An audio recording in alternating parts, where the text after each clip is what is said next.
ब्रह्मचारिण्य नमः।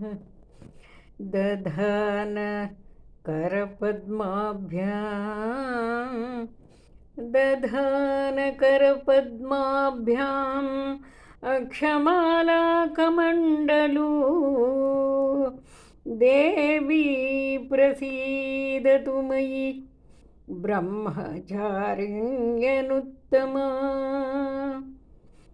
दधान करपद्माभ्याम् अक्षमालाकमण्डलू देवी प्रसीदतु मयि ब्रह्मचारिण्यनुत्तमा। ब्रह्मचारिण्यनुत्तमा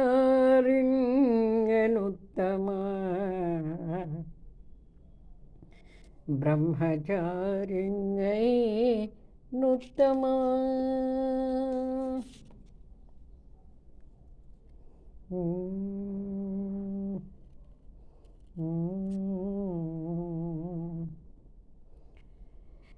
ಜಗಜ್ಜನನಿ ದುರ್ಗೆಯ ನವಶಕ್ತಿಯರಲ್ಲಿ ಎರಡನೆಯ ಸ್ವರೂಪವು ಬ್ರಹ್ಮಚಾರಿಣಿಯದಾಗಿದೆ. ಜಗಜ್ಜನನಿ ದುರ್ಗೆಯ ನವಶಕ್ತಿಯರಲ್ಲಿ ಎರಡನೆಯ ಸ್ವರೂಪವು ಬ್ರಹ್ಮಚಾರಿಣಿಯದಾಗಿದೆ. ಇಲ್ಲಿ ಬ್ರಹ್ಮ ಶಬ್ದದ ಅರ್ಥ ತಪಸ್ಸು ಎಂದಾಗಿದೆ. ಬ್ರಹ್ಮಚಾರಿಣಿ ಅರ್ಥಾತ್ ತಪಸ್ಸಿನ ಚಾರಿಣಿ, ತಪಸ್ಸನ್ನು ಆಚರಿಸುವವಳು.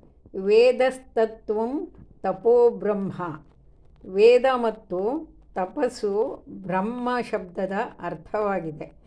ಬ್ರಹ್ಮಚಾರಿಣಿ ದೇವಿಯ ಸ್ವರೂಪವು ಪೂರ್ಣ ಜ್ಯೋತಿರ್ಮಯ ಹಾಗೂ ಅತ್ಯಂತ ಭವ್ಯವಾಗಿದೆ. ಇವಳ ಬಲಗೈಯಲ್ಲಿ ಜಪಮಾಲೆ ಮತ್ತು ಎಡಗೈಲಿ ಕಮಂಡಲು ಇರುತ್ತದೆ.